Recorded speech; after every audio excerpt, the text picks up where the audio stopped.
বন্ধ করে দিয়ে এই তো শুধু আমি তো বলবো নাকি না এখান থেকে শুরু করে দেবো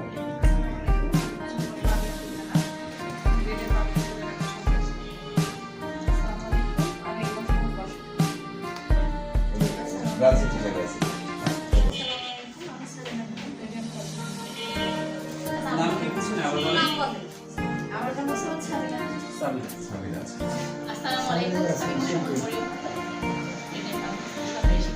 আসসালামু আলাইকুম, আমি সাজিয়া আফরিন। আসসালামু আলাইকুম, আমি মোশাররফ হাসান। আসসালামু আলাইকুম, আমি আছি। আসসালামু আলাইকুম, আমি শান্তা। সালাম দেওয়ার দরকার নাই একজন দিয়েছেন এনাফ সালাম মোহাম্মদ মুজাম্মেল হক। আমি মইনুল ইসলাম আমি মোহাম্মদ সুজন পড়াশোনা শুরু করেন আমি রোকসানা খাতুন রত্না। আমি সুলতানা।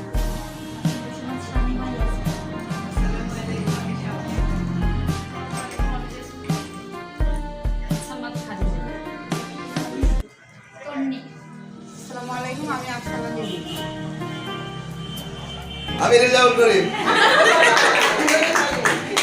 আচ্ছা ম্যাডাম, ম্যাডাম বলেছে হ্যাঁ। ম্যাডামটা বলেছে আমি মোহাম্মদ শাহজাহান আলী আমার পরিচয় কি বলবো এখানকার মূল দায়িত্ব দিয়েছে আপনারা শুনেছেন মনে হয় এর মধ্যেই আমি আমার পরিচয়টা একটু ব্যাখ্যা করি সেটা হচ্ছে যে এই মানুষটা আর এই মানুষটা মাঝখানে এসে আমাদের পাশে বসিয়েছে বুঝছেন আমি জানি না যে এই মূল দায়িত্ব পালন করতে পারবো কিনা তো অনেক বড় একটা প্ল্যাটফর্ম অনেক বড় একটা দায়িত্ব আপনারা প্রত্যেকে নিজের সন্তান গড়ার জন্য যেমন কাজ করছেন স্কুলের দায়িত্বগুলো একটা হাদিস বলি স্যার একটা হাদিস আছে এমন যে কিয়ামতের দিন আপনার বিষয়টা এমন হবে যে আপনাকে ডানাতে আমলনামা দেখানো হবে তখন বলবেন যে আসলে আমি এত নেক কাজ করি নাই এত এত নেক কাজের আপনার গুণ দেখানো হবে তো বলবো আমি এত গুণ কাজ করি আপনার কাজে উদ্বুদ্ধ হয়ে আপনার সকল বিষয়ে উদ্বুদ্ধ হয়ে যত মানুষ এই ভালো কাজগুলো করেছে তার ফজিলত স্বরূপ আপনি অত বড় পথ পেয়েছেন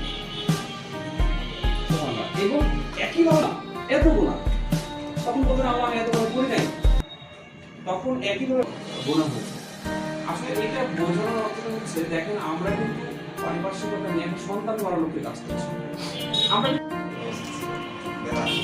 লাস্ট 2 বছর পর আরো ভালো লাগছে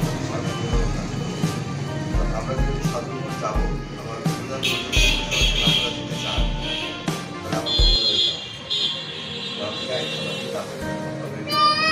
জানানো হচ্ছে যে আমরা যাবো এই যে ট্যুরটা এই ট্যুরটা উনি নিয়ে আসা যেমন মোল্লা পড়াশোনা বলবো স্যার আমরা কিন্তু স্কুলে আমরা দেখতে যাইনি আজকে দেখেছি সবাই এক কালারের শাড়ি কিনবে একসাথে এটা আমি জানতাম না চাই তখন মনে হয় কোন একজন শিক্ষক প্রদান করবে স্যার তাহলে আমরা ওই 2 স্কুলও দেখে আসি ঠিক আছে ইটস ওকে খুবই ভালো সেই সুবাদে কিন্তু এখানে আসা এই যে ফিলিংস এই ফিলিংসটা আমাদের সবার মধ্যে থেকে আসতে হবে যে আমরা যাবো এবং আপনারা অনেক আগে বলেছিলেন যে আমরা 200 দিন স্যার টোটাল এডুকেশনাল যে সাইটটা উনি দেখছেন এবং ম্যানেজারিয়াল যেটা ম্যানেজমেন্টের যেটা পোস্ট সেটা এই স্যার হ্যান্ডলিং করে আমরা সব শাখার সবাই অ্যাজ লাইক মোল্লাপাড়া শাখার ব্রাঞ্চ হেড যিনি আছে এসি চারও আমরা সবাই মিলে সবার সাথে দেখে আমরা এই প্রতিষ্ঠানটাকে একটা জায়গায় নিয়ে যাব যখন মানুষ বুঝবে যে হ্যাঁ radiant public school is a quality house আমরা এই কোয়ালিটি হাউসকে এনশিওর করার লক্ষ্যে কাজ করছি আপনারা কিছু বলতে চান